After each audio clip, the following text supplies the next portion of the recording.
let me get back to where I think, at least prognosticating where the Finance Committee will go this session. Instead of, and I think they have a majority in the House to pass a general excise tax increase, and that is why I'm here to say, don't let down your guard. You need to keep on lobbying the legislature to tell them it's a bad idea.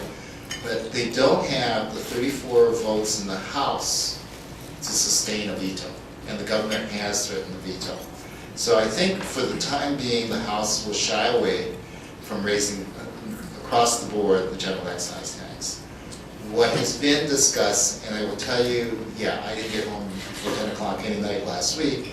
We did a whole series of hearings on tax bills, period, both to increase taxes as well as to look at tax breaks and tax incentives. So for example, like the association, it's a nonprofit, it enjoys an exemption from the general excise tax on all its exempt function related income. A nonprofit, like one of the organizations I volunteer for, Parents and Children Together, they get an exemption for all their contract income from either the federal or the state government. Churches as well, but we also have hospitals, we have condo associations that enjoy an exemption currently. I think the chair is going to go and re-look at that exemption list, probably not hit the churches or the social welfare nonprofits or that type of thing, but we'll begin to look at condo associations. I think he really thinks that maybe the condo associations can afford to pay something on their maintenance fees that pass between the association. I'm just trying to think of a couple that we were discussing that evening.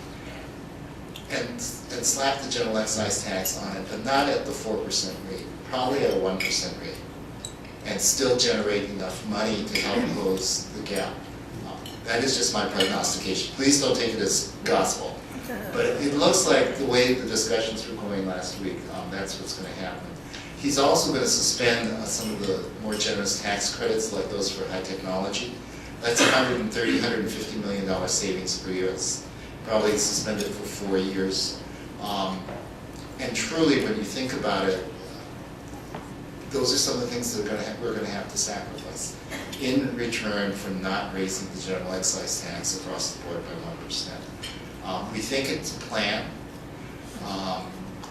People will hurt.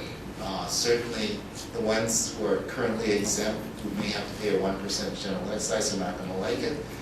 But I think it's a little bit better than for all of us to sustain that, cost of living impact of a 1% general excise tax increase. I think that's where that's going. The tragic thing about it, unless you work the legislature, for those of you who have, please pardon me, but the tragic thing about it is when you look at the legislative strategy, the House will send over its package of revenue enhancements. The Senate is not sending anything over. And so they will sit there in the Senate with all the marbles in the second half of this session. And that's scary.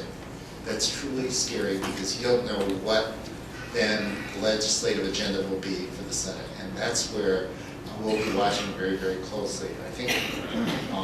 I also think the Senate doesn't have the votes for the general excise tax increase either, but you can never tell until we get to conference committee.